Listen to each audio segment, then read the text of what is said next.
नमस्कार दोस्तों, स्वागत है आपका army academy for civil service में। अभी जो मैंने कुछ टाइम पहले कट ऑफ बताई थी ना, जिसके भी आपके जो मैंने बताया है 81+ आ रहा है, आप आराम से लगो, कोई टेंशन की बात नहीं है। 80 का कट ऑफ मैंने थोड़ा सा ज़्यादा बता दिया था।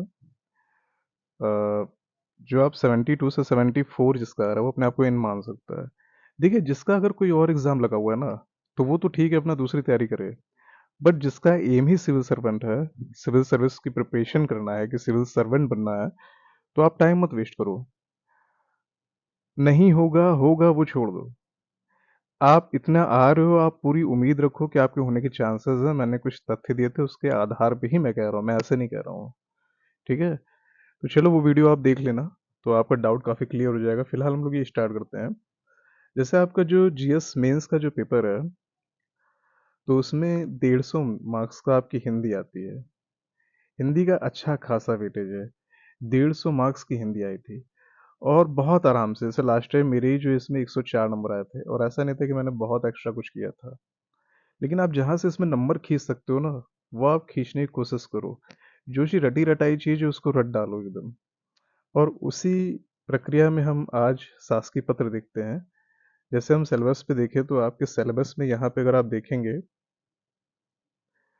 सरकारी पत्र है, अर्ध सरकारी पत्र है, तार लेखन है, कार्यालय आदेश है, अधिसूचना है, परिपत्र है। 1, 2, 3, 4, 5, 6, ये 6 टॉपिक है, जिसमें से 20 नंबर का आता ही आता है। फिक्स है कि आएगा ही आएगा। कभी सरकारी पत्र की विशेषताएं पूछ लेगा, सरकारी या शासकीय पत्र की विशेषताएं। कभी पूछ लेगा सरकारी और शासकीय पत्र में अंतर क्या है। कभी कह देगा सरकारी पत्र का नमूना बताइए, सरकारी पत्र की विशेषताएं बताइए, उसका नमूना बताइए। कभी कहेगा उसका प्रारूप बताइए। तो थोड़ा सा डिफरेंस मैं भी क्लियर कर देता हूँ। ये जो चीज़ है ना, इसको प्रारूप बोलते हैं और इंग्लिश में बोलते हैं ड्राफ्ट। तो ये आपका प्रारूप हो गया।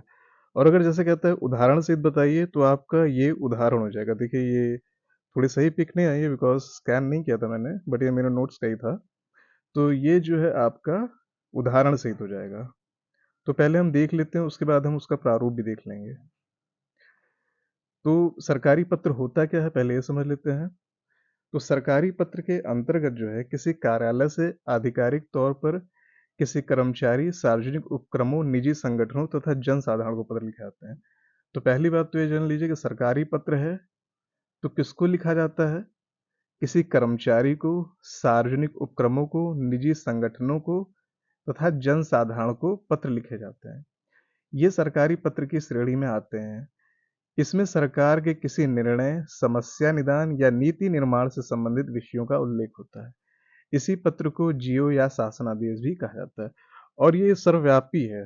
मतलब कहने का मतलब ये है कि जैसे शासकीय पत्र की अगर ये डेफिनेशन है, या आप कोई भी डेफिनेशन लिखते हो, ऐसा कुछ नहीं है कि आप सेम लिखोगे तो नंबर नहीं मिलेगा, कुछ नहीं, सेम चीज़ है। आप लिखो और उससे पूरा नंबर मिलेगा। जैसे ये हो गया, या उदाहरण हो गया, सेम चीज़ आप रट डालो और आपको सेम नंबर मिलेगा, चाहे वो कोई और भी लिखा हो।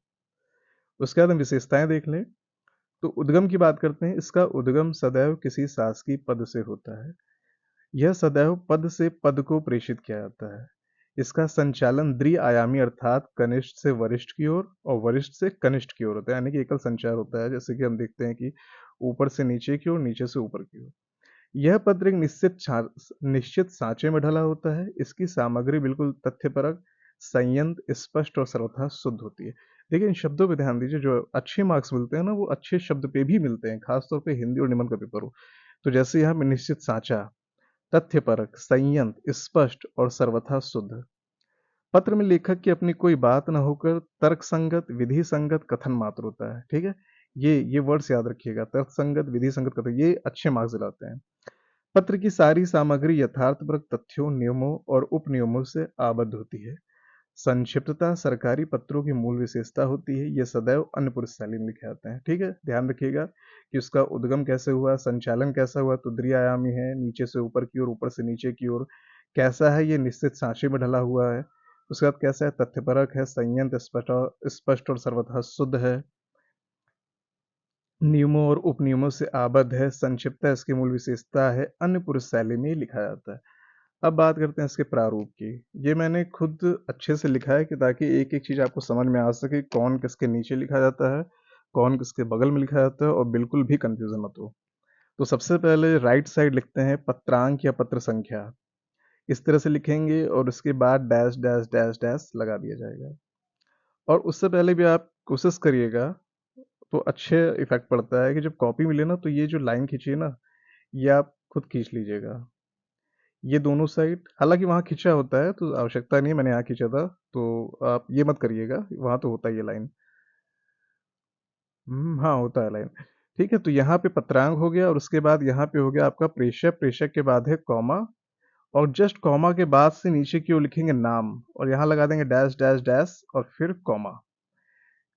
नाम के जस्ट नीचे लिखेंगे पदनाम डैश डैश डैश कॉमा, उसके बाद शासकीय पता। ठीक है, नाम लिखे, पदनाम लिखे, शासकीय पता लिखे।